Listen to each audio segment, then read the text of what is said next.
બાળકો, આજે આપણે વિવિધ રંગોના નામ જોઈશું, એ પણ ગુજરાતીમાં.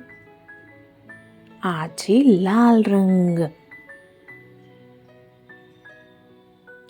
આ છે પીળો રંગ. આ છે વાદળી રંગ. આ છે લીલો રંગ. આ છે ગુલાબી રંગ. આ છે કેસરી રંગ. આ છે ભૂરો રંગ. આ છે જાંબલી રંગ. આ છે સફેદ રંગ. આ છે કાળો રંગ.